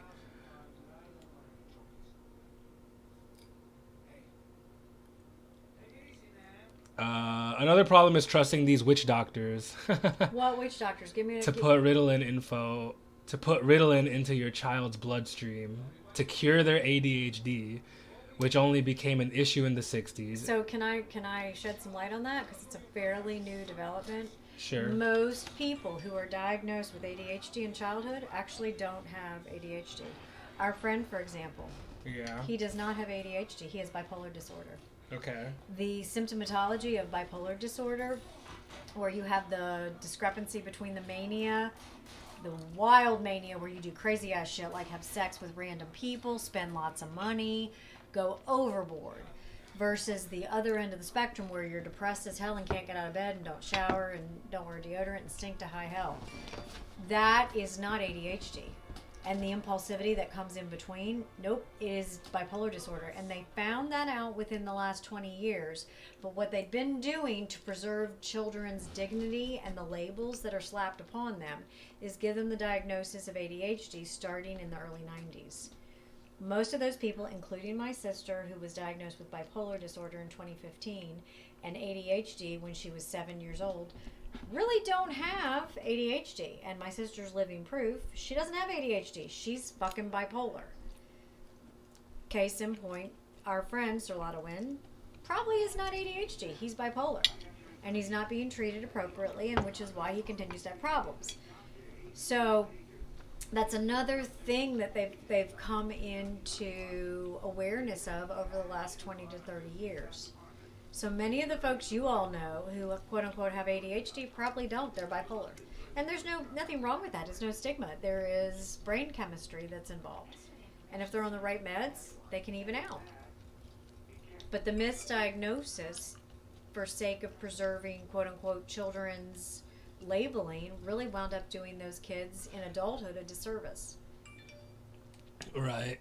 Right. So the misdiagnosis of ADHD. Yep. Right, so ADHD children just need a healthy outlet. Yes, but they also need to be properly diagnosed and if they medicated. have ADHD. Yep, and medicated. It's like the miseducation of Lauryn Hill. I'm sorry, I go there. I mean, I don't know. Even as far as medication goes, even if you properly diagnose bipolar, you still need a healthy outlet. That's outside of medications. That's not absolutely fucking true. pills. No, you need to have the pills to regulate your brain chemistry, but you also need to get your shit together in terms of compensatory strategies where you're failing, where you're having difficulty, so you can get back on track. Mm-hmm. And then at some point, hopefully, come off the meds. Of course, right. Eventually you stop the meds. Yeah. But with titration and help with the medical provider. Don't just stop them cold turkey. That's not going to do any good. It's not going to do anybody any good. I feel like it all begins with the proper diagnosis. You have to be diagnosed correctly. Yep. If you think you have ADHD, you may not. And then you might go to a witch doctor that just gives you drugs for ADHD. And then it helps. The Ritalin helps you. And then you're like, oh, I guess I must have ADHD. Right. But Ritalin will also help you if you're bipolar. That's correct. So, right. But it's not the correct drug for your symptomatology and your brain chemistry, and it won't last forever. Yeah, I'm pretty anti-pills too, codename. I'm worried for my younger brother. He was given a tablet when he was 3 years old. Yeah, it's pretty tough. Oh, boy. He's going to have problems. When I see another aspiring psychologist my age, they always say and list the amount of mental disorders they have like a badge of honor. Like, what the fuck? It's not a badge of honor. It's hard. It makes life hard. And it makes understanding others. Well, that's because they don't have real mental illness. That's why they can say it with a badge of honor. That's correct. If it was real mental illness, you wouldn't be all proud and happy about it. What the fuck? That's correct. It's because people like self-diagnose all the fucking time. They're like, oh, I have this, oh, I have that, and then they go to their psychologist or therapist, and they're fucking losers. So they're just like, yeah, sure, you have that. That's right. Instead of actually challenging you. That's correct. And finding out actually what's going on to treat the cause of the symptoms. You don't want to treat the symptoms. You want to treat the cause so the cause goes away and everything is ameliorated or made better. Right. Do you need more? Okay. Yeah, right. It's because they don't actually have a mental illness. That's why. Or maybe if they do, it's mild, or maybe it's only one of the 25 that they've mentioned. You know? A lot of people, younger people too, like to blame their difficulties in it and failings on mental illness or some kind of deficiency, mentally or otherwise, to avoid accountability for their own failings. Mm-hmm. Because nobody wants to be accountable for fucking up. That's a horrible badge to wear. But if you can get to the point where you can say, I fucked up, I'm owning my shit, and I'm going to try to correct it, that makes you a strong human, and it makes you actually an adult. Mm-hmm. Right. It's hard to do, though. Right, so instead of being like, oh, I fucked up, they're just like, oh, I have a mental illness. Now you have to feel bad for me. Yep. Instead of me feeling bad for what I did. And trying to make things right and do whatever it takes to correct the issue. It's easy to wallow and drown in your own misfortune and failings, but it's somebody who is insightful and strong and capable who can look at the bigger picture and say, I messed up here. What do I need to do to get out of this by myself, on my own? Without asking someone to pay for my overspending because I was depressed. Our friend is a good example of that. Yeah. You just failed the chapter. Oh, did I? Yeah. Why? What did you do? Where'd you mess up? I wasn't paying attention. Oh. I don't even recognize ADHD as a problem to begin with. Exactly, right? Yeah, me too. Me too. Yeah, who gives a fuck? Just be, you know. That's the hard part I have in my job. I've overcome probably more adversity and death more times than most people will ever experience it. And I've achieved what I've achieved, and I was told I was insignificant and not capable my entire life. So my point of reference is if I can do this because I'm insignificant, what the fuck is wrong with the rest of you motherfuckers? Mm-hmm. But what I've learned subsequently, and this is important, not everyone is capable. Not everyone can do it. They just cannot. They don't have the intelligence, the mental fortitude, the perseverance, or the stamina to exist. And so those are the folks who wind up cheating, lying, stealing, and honestly, ultimately going to jail. Yeah. They just want to be active. I don't even recognize ADHD as a problem. It's just they just want to be active. I mean, yeah, just be active. Get into sports, literally. Just get into sports. Yeah, it's important. And there are many positive outlets for that, right? Pills are just a way for Big Pharma to get a hold of you, yeah. Yeah, I really don't agree with pills. Unless you've tried everything and nothing works and you're psychotic and you're a danger to people. And that's your last danger resort. To yourself. Last resort, yeah. Yes. You're suicidal, you're going to shoot yourself. Fuck it, get medicated. Yep. So yeah. As a last resort, I feel like okay, but not just like, oh, we're going to do this now. Yep. Stay. How about I just leave? Fuck this. What? Are we fucking the game? You're not gonna do the game anymore? I'm leaving the game. It's the option that I had on the screen. Okay. Watch the video. Okay, I'll go back. I think people my age need to be held accountable more. Absolutely. I agree. How old are you? 16, 15. Oh, wow. Good for you. Yeah. Huge in the emotional intelligence department. I mean, yeah, you can tell the difference between right and wrong by the age 15. By age 8. You should be able to. You think that young? Yeah, particularly if parents have had a role in it. I would say at least by 12, Yeah. 10-ish. Shit, I knew the difference between right and wrong at 5. I stole a plastic camera from Kmart, and my parents found it and made me go back and return it and apologize. Oh, but that's after the fact. Like, you feel bad about it after. Yes. I mean about But I knew it was wrong when choice and deciding I beforehand. knew it was wrong when Choosing I did to it. do something wrong. I chose to do something wrong because Right. I wanted it, and they wouldn't buy it for me. And I was adamant I wanted it, and so I put it in my pants and walked out of the store. And when my mother found it when we got home, she put me in the car and made me turn around and go back. And Did you know it was wrong to do or Yes. wrong because your parents told you it Yes. was bad and you Yes. knew you were going to get in trouble? I knew that it was wrong when I did it, but I did it anyway because I wanted it, and she wouldn't. You buy knew it was wrong that the person who you stole it from is going to feel bad. that it was wrong to steal it from Kmart. Yes. Because it's illegal or and because... I was taking something that did not belong to me. Okay. I mean, okay, I guess you can have kind of a primitive concept of that. You know? And she made me pay. She made me go back, and I was mortified and apologize and return it, and I felt like crap for about an hour, and then I learned never to do that again. Yeah, I would say I learned it at like 10 years old latest. Okay. Well, everybody learns at a different pace. Keep that in mind. It's not fair to compare yourself to somebody else. I don't think young age should ever be an excuse for doing something bad. Yeah. I If agree. a kid wants to act like an adult, they should be treated like an adult with the consequences. I think there's truth to that. Who is that? It's Matt. Okay, I agree with Matt. I think there's merit to what Matt's saying. Yeah, everybody matures at a different age, and you should be treated according to your maturity level versus your age level. Yep. There are problems out of our generation's hands, but as we grow older, we just have to realize that if we have a strong will, it'll lead to greater things. Right. Hard times lead to strong men, right? That's right. And easy times lead to weak men, right? Yep. So that's how we got to this point, you know, the fucking 60s ruined America because they had easy-ass lives. Yep. There is merit to that.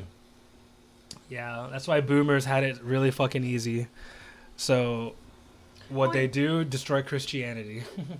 No, well, it's not only the boomers; it's the folks in the '60s with the bra burnings and all of that. And if you guys don't Those know are the about it, boomers. Google it. Well, a lot of them are the boomers, but a lot of them are on the cusp between boomers and post-boomers. Yeah, Gen X had an issue with Yeah. that as well. Yeah. So they're kind of stuck in the middle there. But that's where the problem started. And then you have Gloria Steinem, and I'm not bashing her, but you have Gloria Steinem coming along in the 60s with women's lib and women have a right to choose and women don't need men. Well, we do need men if we're going to have babies. Right. That's a necessity. We cannot impregnate ourselves. We are not married. So funny. Women don't need men. That's the biggest bullshit in the fucking world. It absolutely is. But they've taken it and twisted it to a whole nother level. Women need men so fucking bad. They do. But men that are men, not these emasculated men who Right, are running right. around today. Not bitch niggas, right? That's right. Can you say that on here and be okay? YouTube lets you say niggas, but Twitch doesn't, so Okay, uh-oh. Say it again. Say it again. Say it again. What? Women need men, not bitch-made niggas? Yes. Yes, because it's true. It's categorically true. Yeah, there's too many pussy niggas in the world nowadays. That's right. That's why we have a problem. Or gay niggas, if you prefer. Yep. Yep. And how does your audience respond to that? I mean, they're probably used to me saying that all the time. They don't have their panties in a wad. They're not all up in arms. Well, I apologize if I offend anyone. I don't mean to be racist. I'm just saying that as a slur, as a slang. It's just slang from where I'm from. Mm-hmm. In New Jersey, you call everybody the N-word. Yep. You look at your dog and you call your dog a nigga. Yep. Like, you call everyone nigga. Yep. You fucking call your car a nigga. Like, you call everyone nigga in New Jersey, so. Yep. Yep. If anyone tells me that's racist, I mean, they're pretty much fucking with my own culture at that point. Yeah, amen. I'm from Jersey, too. I get it. I mean, sure. Okay, there are things that are out of our generation's hands, right? Like, I feel that. Like, I feel like the boomers fucked our generation up. These 60s free love faggots that were like, yeah, let's, like, listen to the Beatles and, like, listen to all this, like, yeah, forget Christianity. Yeah. What if there was no heaven, right? Yeah, fuck Christianity. Yep. Yeah, let's embrace Buddhism. Let's embrace the Indian Krishna shit instead, right? Christianity is just one it's equal to every other religion, right? Like, that shit fucking pissed me off. But yeah, so we inherited this fucked up world, all right? There was nothing we could have done, okay? Right. But, there was nothing we could have done about this starting point where we're starting at. But where we end up is 100% up to us. We can choose to be like, oh, well, the world's fucked up. I guess there's nothing I can do about that. Or you can choose to be like, the world is fucked up. I'm going to fix it. You know what? Somebody else fucked it up. I'm going to pick up the slack. My parents sucked ass. Yeah, sure. My parents suck. You know what? I'm going to fix it for them. You know what? I'm just going to do that. Sure, it's a lot of extra work. Well, this is our new. You're good. Just go do whatever you need to do. I can handle my stuff. No. Okay. I'm good. I just want to make sure you got one. Parents' generation. But yeah, well, my attitude, because I had the same idea. I've been here. I've totally been here, where it's like, wow, the world sucks. Everything sucks. Look at all the shitty food. Like, there's fucking hydrogenated oils in food. There's chemicals in the food. There's chemicals in the air. There's chemicals in the water. Yep. You know, in our bed, there's cancerous material. And, you know, society's completely fucked. You know, men act like pussies. You know, women behave like they're in charge, and then, you know, they fuck all the decisions up. That was just my upbringing in my own personal household. You know, oh, we live in a world, oh, there's no money, oh, the economy sucks, oh, there's a war, or whatever. Right. You can go ahead and like wallow in sorrow and pity, self-pity about that, like, oh, woe is me that I live. Why was I born in this? This sucks. And have the victim mentality. You can have that victim mentality, or you can just be like, sure, okay, how do I fix this? You know what? I don't want to live in that world, though. That sucks. I want to live in this world. I want to live in a better world, and I'm going to make that world happen, you know? Because when you think about it, there have been other times in human history that have also been really fucked up, you know? People have survived through these kinds of things. I mean, I would say that we live in a pretty unique era of human history where the fucked up things are not violent necessarily. The fucked up parts about life are all ingrained in culture or in academia. But we live in a uniquely troubled time. But that's not to say that we're not capable of fixing it. And I don't really care to feel bad about myself, to be honest. I care to fix this and live in the world that I want to be in. So how do you do that? How do you reconcile the two? Well, you focus on one problem at a time, first of all. You pick the issue that you want to work on, and then you stick with it until you fix it. Yep.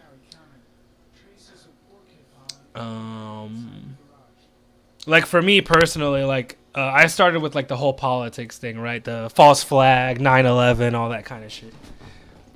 Like, oh, the government lies to us. Oh, the government, you know, attacks its own people.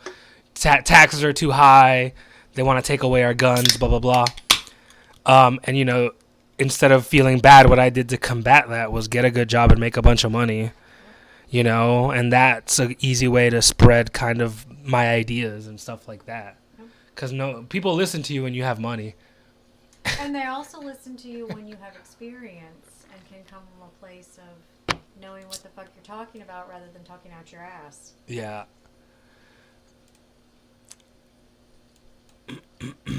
There's no, we just have to realize that if we have a strong will, it'll lead to great things. If a 16-year-old commits an act of domestic terrorism and they meant it, there should be harm, then they should be held accountable, right? Right. If that was their intention, right? Intentionality is so important. What were your intentions, right? Yep. Like, sure, you could say something fucked up or you could do something fucked up, but if you truly did not mean it, then yeah, right? That's a different thing. That's one thing. And then if you meant to hurt somebody, that's another thing. Yep. Even if you failed, right? Even if you tried to kill somebody and failed, the fact that you wanted to hurt the person, I think, is punishable.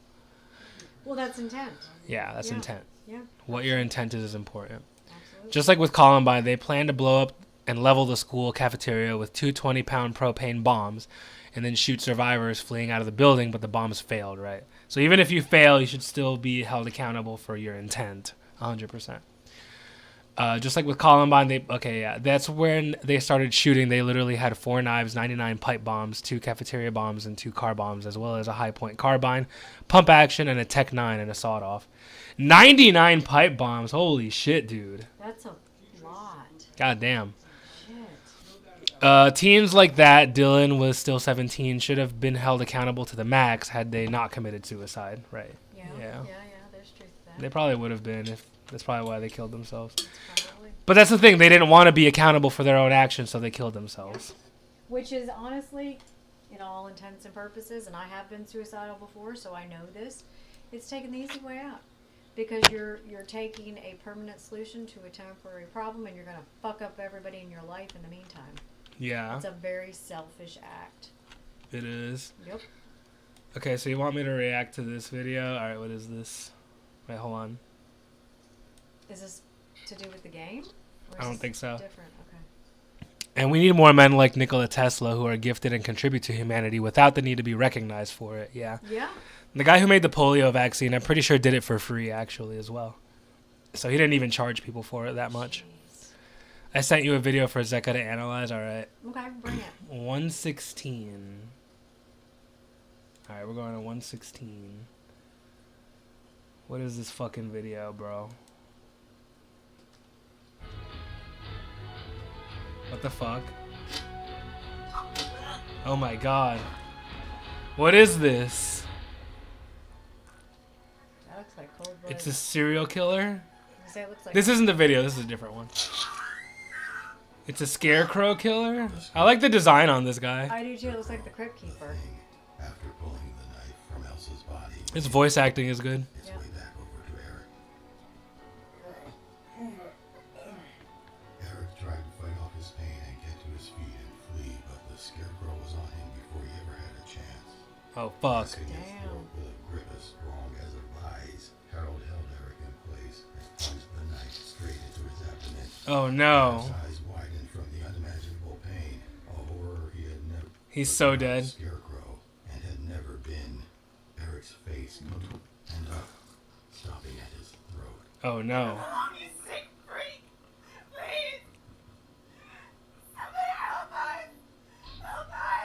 Holy shit. Elsa screamed in the background as she watched her brother being eviscerated by a thing she did not understand.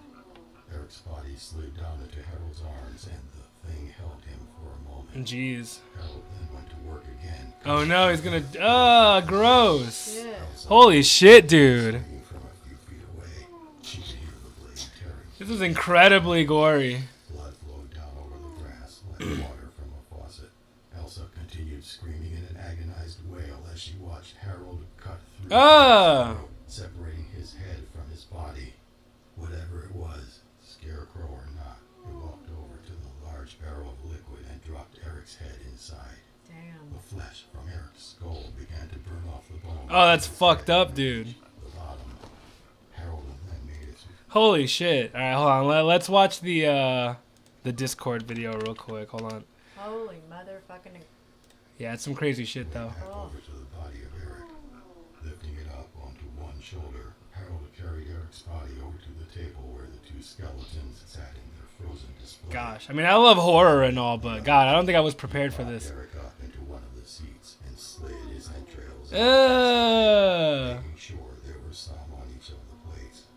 Finally, Harold, if that name still applied to the How did they end up on this random ass farm? thing, How did they end up here? Code name. and clean off, walking back over to the table, he placed the head of the pig on top of Eric's body. What an With asshole. a long hook and wire he produced from a place unknown, Harold then began to stitch the two together. Ew.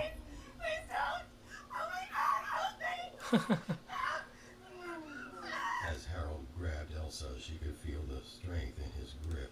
It was a strength she knew she could never overcome, but how she desperately tried. Kicking, Oh, the Ask a Psychopath lady? I already got going on over here. Yep. All right, let's check out this video real quick and then move back to the other one. The serial killer guy.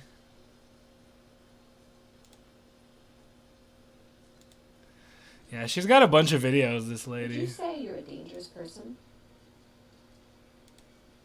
I don't think of myself as a dangerous person. I think that I can be dangerous for certain people through no fault of my own. You know, I think if people expect me to behave a particular way or something, I think that it's a little bit of a misconception that psychopaths are predisposed to violence. I don't think there's necessarily a predisposition there. I think just the certain limitations that normal people would feel.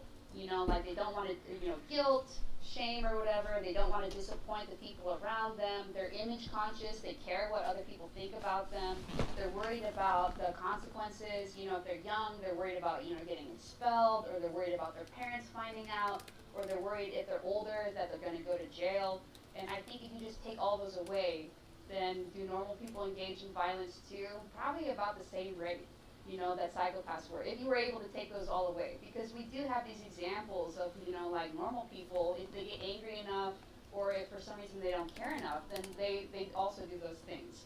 So I don't think there is that kind of predisposition to violence at all in psychopaths. I think it's just that it's easier for them to do anything, I think, that's kind of contrary to social expectations. And that includes violence.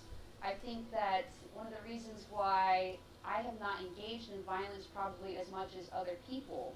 And I know other successful, let's say, sociopaths, psychopaths. Successful who sociopath. do have engaged It's a in thing. violence, who do have multiple convictions for assault, but are still like normal functioning, have good jobs and still do these things.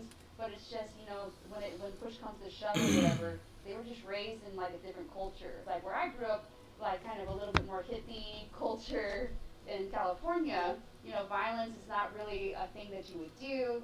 I think also kind of being female, I never really felt like that was going to be, a good, good way for me to assert myself because I'm not that big. I'm 5'4" or whatever.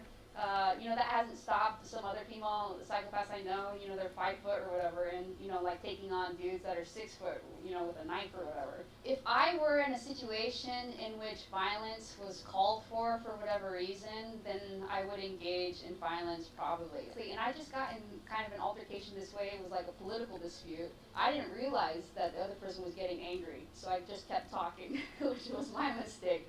And they started saying, hey, I'm going to beat you up, basically, And then I thought, well, okay, I guess you can beat me up. Because honestly, I would just take the punches, too. And it's not because I'm, like, kind of morally superior. It's just because I don't care. I don't care about, like, the physical altercation. I don't care about not engaging in it. I would be like, fine, beat me up if you want to, I guess. That's fine. I wouldn't fear that sort of thing. And sometimes something would bother me a lot. Psychologically. It would trigger me into what I'll call gray rage. It's actually a term that another psychopath came up with, so I just borrowed the term, although it applies to me. And gray rage is most reliably triggered when somebody who doesn't have authority over you tries to assert authority over you in a particular situation. And another psychopath friend says it's when people have a false sense of their own authority and a false sense of their own personal safety. And I think that's what triggers it.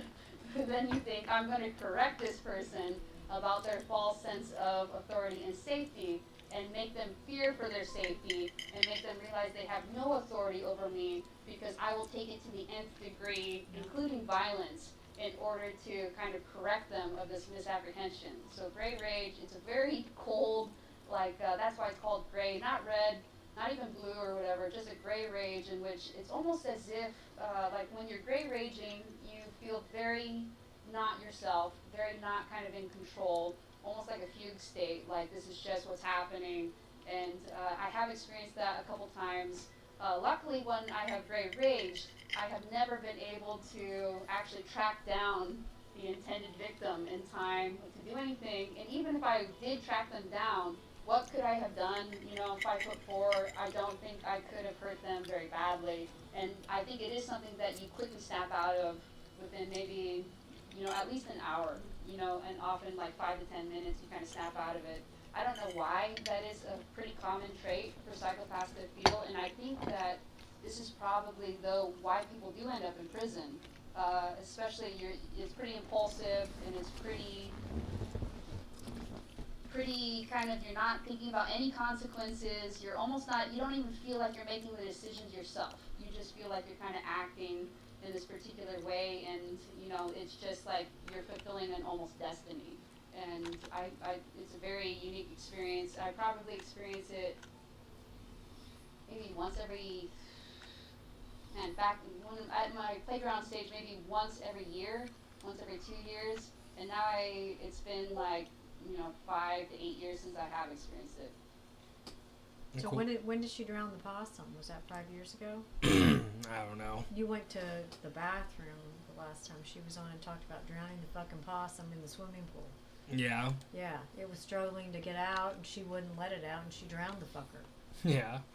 Yeah, Pretty crazy. it is crazy. Certifiable. Yeah, I mean, she made an interesting point that if there were no consequences for our actions, then everybody would be Absolutely. displaying psychopathic behaviors. Absolutely, but that's part of what our parents are supposed to teach us. Like, there was a book about how, you know, in the Vietnam War, they would send regular fathers out there. Yep. Regular, everyday people that are nice guys. But then you put them out there in Vietnam, and they're, like, raping people in villages.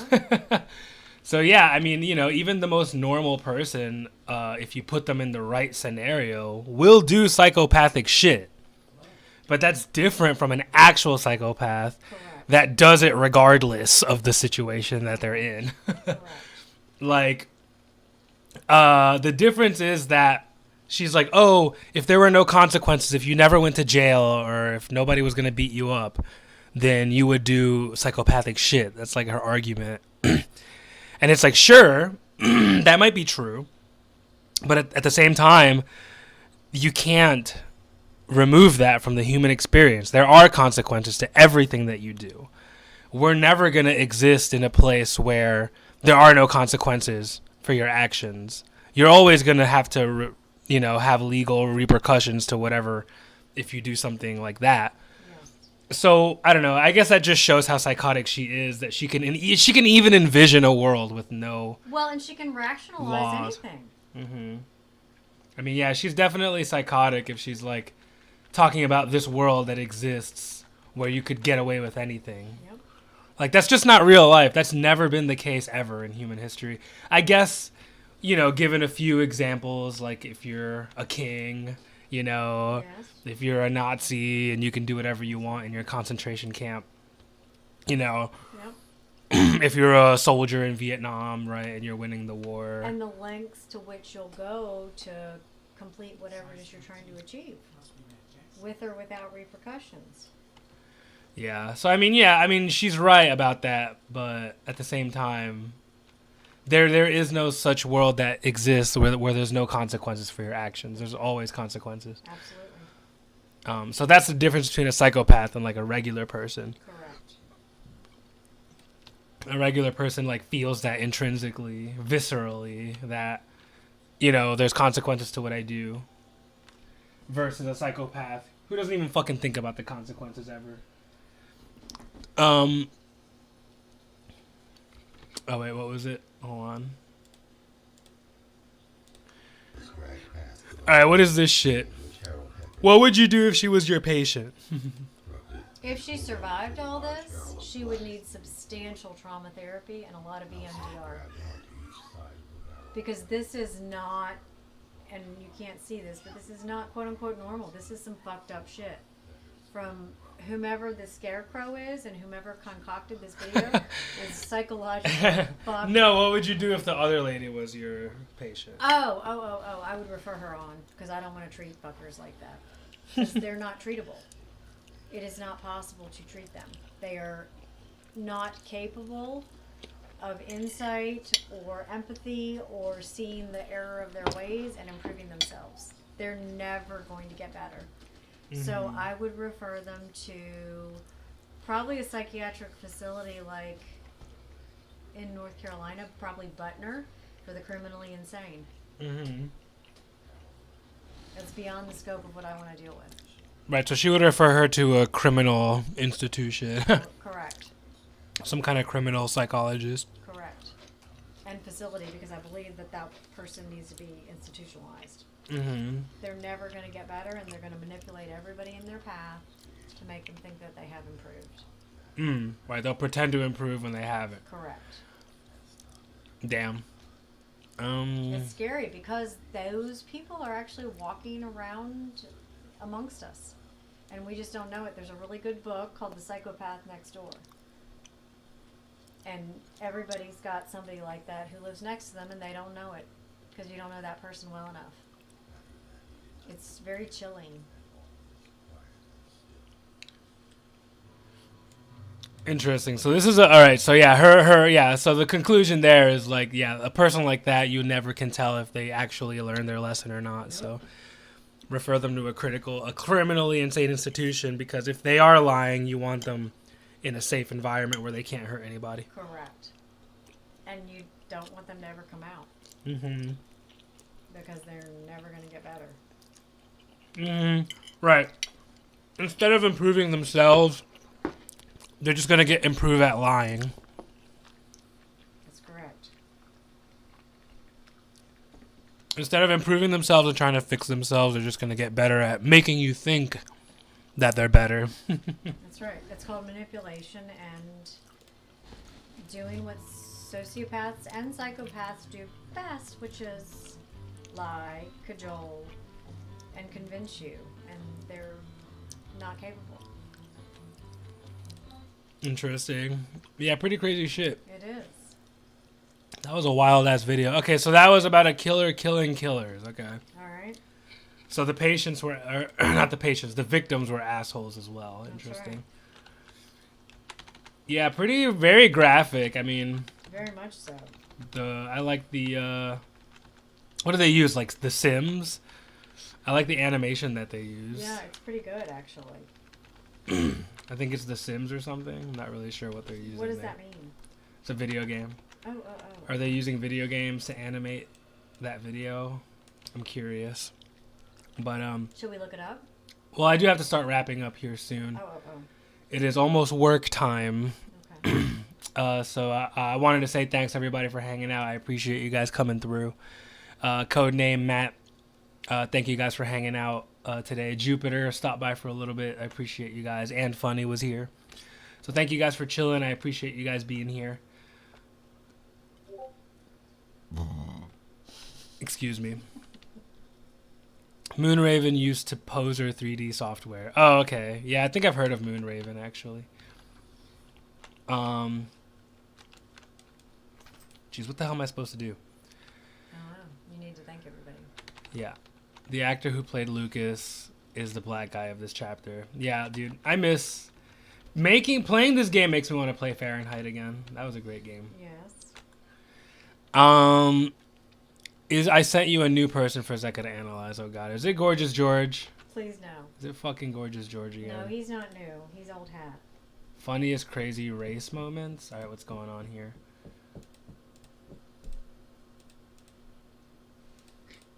What in the fuck are these bitches doing? Being retarded. Oh my god. Don't even, because you guys, I don't know that you were good. They're okay. You watched Moonraven's vid earlier. The Slithery D. Yeah, I love Slithery D. I gave DJ my Slithery D. And come to find out, I realized, what am I fighting for? I was fighting just for the fun of it? To sweat? Well, you got a lot of tryhards that love to fight for sweat. I want to fight for profit. I'm sorry. And so the ring was full of a lot of people who wanted to fight for the fun of it. I hope they enjoyed themselves. I wasn't one of them. I would have fought as just to help, which is what I showed up to do at 12 o'clock. But who gives a man? Because I don't fight, you choose to take me off the website. Who really gives a honestly? Life has to move on. That's exactly what it comes down to. That's really what it comes down to. Because I don't fight, you take me off the website, and fuck you and the website anyway. God damn it. Because I didn't fight, you took me off the website. What are you talking about? Are you talking to me? I'm not going to fight anymore. I'm not doing it. Huh? How about that? Money and hunger. Yeah. Like I don't have bills to pay. Like I'm not the one. Like I'm not the Uber driver. You guys are all professional streamers and you're streaming 24/7. I drive my Uber a lot, and I do. Well, I stream as well. What the f are you talking about? Yo, money hungry. All right, fine. I should be stupid. And then if I go home and I can't pay the bills, what are you gonna say? All you're gonna put on the screen is an L, right? Anyway, where's the place? Literally. That's crazy. Like, were you even looking at where the f you were going? Then you gotta make you get out of the car and talk about, I got a baby in the car. Like, what the f gotta do with me? I ain't trying to clown him. Now he's trying to clown talk about why you talking like this. I always talk. Listen, he's uncomfortable because he's talking to you.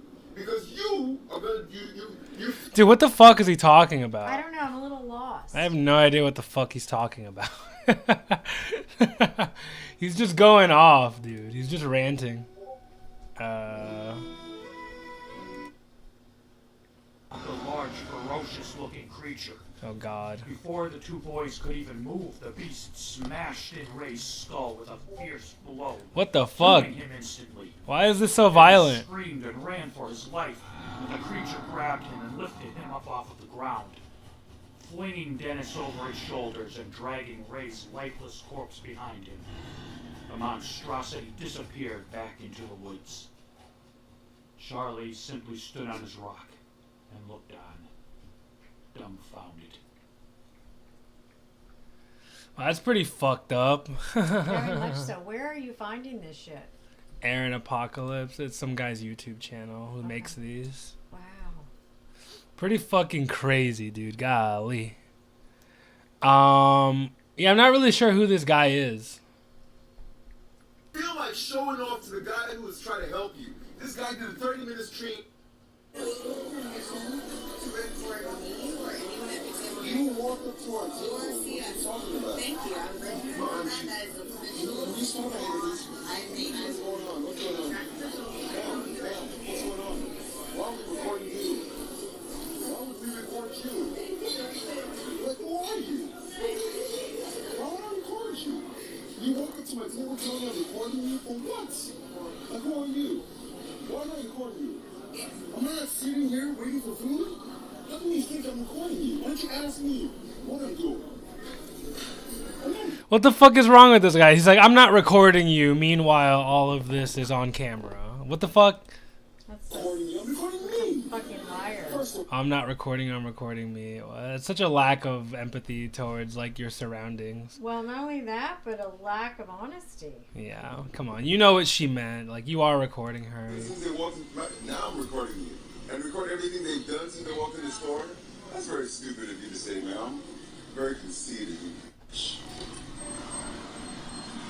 Yeah, she's the conceited one, even though he's the one recording himself. It's a very valid point. Yeah, what a fucking asshole.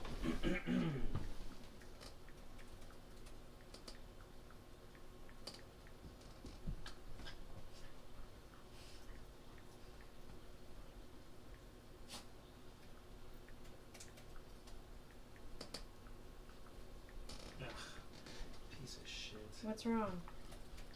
Stupid passwords aren't working right now. Oh no. Yeah, but yeah, guys, I appreciate you guys hanging out. Moonraven was my YouTube childhood back in 2011, 2012. Yeah. That's cool. And about other original scary stories. You guys should read my story, guys.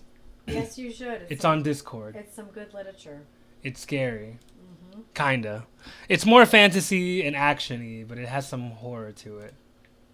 Okay, you guys can find my story over here if you like horror. I gotta plug my book. Guys. Hold on, there it is, right? There it is, boom. Yeah, I gotta plug my book. You need to, it's important. I have to advertise, I'm sorry, guys. But anyway, I love you guys. Thank you so much for hanging out, guys. I really appreciate you guys hanging out today. I hope this guy gets arrested and beat up by the cops right now for being so fucking annoying. Oh, it's security? Oh, it's not even a real cop. That sucks.